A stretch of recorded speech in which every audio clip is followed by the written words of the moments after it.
उत्तर प्रदेश को डिजिटल दुनिया में स्थापित करने के लिए व्यूनाउ ने प्रदेश में 2 स्थानों पर डाटा सेंटर का कर्टन रेसर किया गया। शुक्रवार को लखनऊ में आयोजित कार्यक्रम में डाटा सेंटर्स का कर्टन रेसर किया। संस्थापक और सीईओ सुखविंदर खरौड़ ने कहा कि यह डाटा सेंटर रायबरेली जिले के हरचंदपुर और गाजियाबाद के मोरटा में स्थित है, जिसे तेजी से बढ़ती डिजिटल दुनिया में व्यवसायों की बढ़ती मांगों को पूरा करने के लिए डिजाइन किया गया है। इस अत्याधुनिक सुविधा के हर पहलू में उत्कृष्टता, सुरक्षा और नवाचार के प्रति हमारी प्रतिबद्धता परिलक्षित होती है। सुखविंदर खरौड़ का कहना है कि इन 751 डेटा सेंटरों के निर्माण से न केवल राज्य में रोजगार को बढ़ावा मिलेगा, बल्कि प्रधानमंत्री नरेंद्र मोदी के डिजिटल इंडिया और डाटा स्थानीयकरण के दृष्टिकोण को भी मजबूती मिलेगी। उन्होंने बताया कि मुख्यमंत्री योगी आदित्यनाथ के मार्गदर्शन और प्रेरणा के तहत ही हम हर ईडीसी पर ईवी चार्जिंग स्टेशन और अन्य सुविधाएं उपलब्ध करा रहे हैं। आइए देखते हैं हमारे संवाददाता की एक विशेष रिपोर्ट। हमने किया है कुछ एज डेटा सेंटर्स का, जिसके बारे में अभी हम बात करेंगे, तो उसकी अनाउंसमेंट के लिए आज हम लोग इकट्ठा हुए हैं। मेरा नाम मुनीश अरोड़ा है, मैं इस कंपनी के लिए मार्केटिंग एफर्ट्स देखता हूँ। Mister Sukhwinder Singh Kharaud, he is the founder and CEO of the group. Mister Nitin Srivastava, he is the director of the ओनाउ ग्रुप। तो मैं आपको रिक्वेस्ट करूँगा मिस्टर इसके दौरान हम 13,500 करोड़ रुपए की लागत से लगभग 750 डेटा सेंटर का नेटवर्क यहाँ खड़ा करेंगे। उसमें सरकार की तरफ से जो सबसे महत्वपूर्ण बात थी वो हमें फैसिलिटेट करेगी, तमाम तरह की सुविधाएं प्रदान करेगी, और जैसा उसने कहा वो कर भी रहे हैं। उन्होंने कहा कि हम आपको जमीनें उपलब्ध कराएंगे, वो हमें जमीनें, अगर जहाँ सरकारी जमीनें नहीं मिल पा रही वहाँ वो प्राइवेट लैंड्स भी प्रोवाइड करवा रहे हैं, उपलब्ध करा रहे हैं। हमारी प्राइवेट लैंड ओनर्स के साथ हमारी मुलाकात करा रहे हैं। इसके अलावा इलेक्ट्रिसिटी की सब्सिडी निश्चित रूप से उस पर मिलती है, लेकिन उसके लिए आपको एक नियम, उनके कुछ हटाए हैं जो पूरी करनी पड़ेगी। तो वो सारी सुविधाएं सिंगल विंडो सिस्टम पे सरकार उपलब्ध करा रही है। और मैं बड़े मतलब उत्तर प्रदेश में जैसी सरकार अगर कोई समस्या आती है उसको बताते हैं वहां तक, और वो विद इन मिनट्स, घंटों की बात नहीं कर रहा हूँ, मिनटों में उसका सोल्यूशन वो लोग निकाल के देते हैं। ये बहुत शानदार अनुभव है उत्तर प्रदेश में काम करने का। हमारी योजना है, पहले चरण में हम हर एक जिले में खोलेंगे।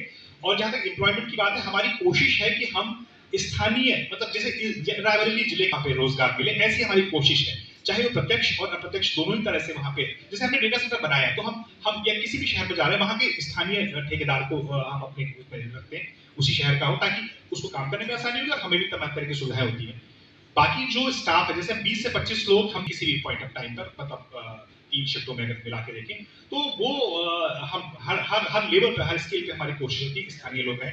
जहां तक इंजीनियर्स की बात है, टेक्निकल स्टाफ उतना नहीं मिल पाएगा, तो हमने अपने स्किल डेवलपमेंट सेंटर हमारा अभी नोएडा में, गाजियाबाद में काम कर रहा है। वहाँ पे हम ट्रेन करते हैं अपने बच्चों को और इंजीनियर्स को, उनको वहाँ उनके जिलों में डिप्लॉय करते हैं। जैसे यहाँ पे मैं रायबरेली की बात करूँ, हमने फिरोज गांधी पॉलिटेक्निक लोगों ने बात करी है, हम अभी जल्दी वहाँ पे इंटरव्यू कंडक्ट करेंगे।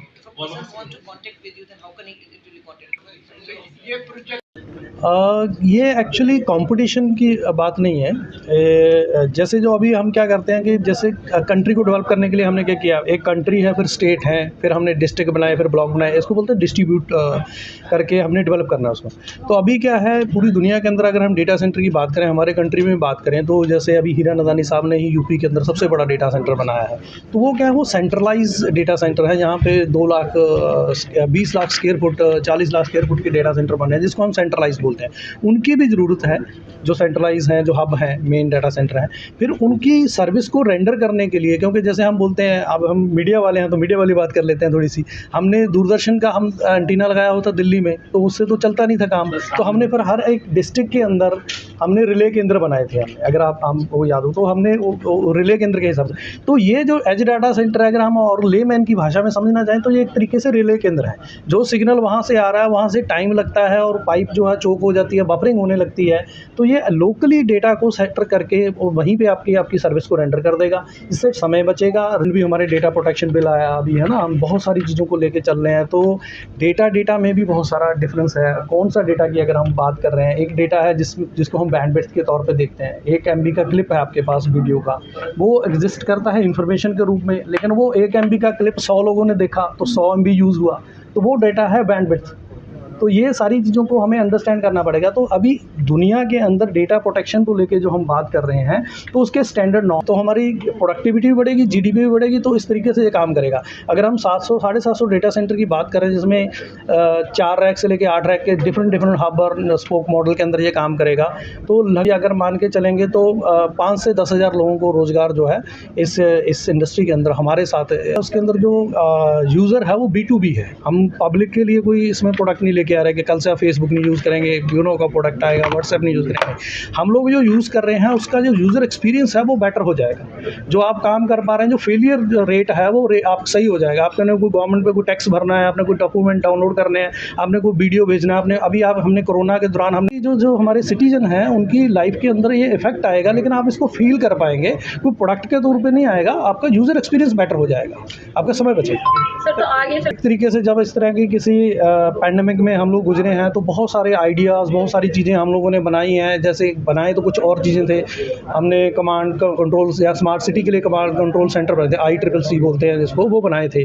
वो उस काम में तो नहीं आए जो स्मार्ट सिटी हमने रन करने थे, लेकिन कोरोना के समय में वो बनी हुई इंफ्रास्ट्रक्चर कोरोना को टैकल करने में और उसको पास करने में, जो हमने इतने खूबसूरत तरीके से हमारे देश में और इतने लोग हैं और फिर भी हमने बड़े तरीके से इसको हैंडल कर लिया देश के अंदर।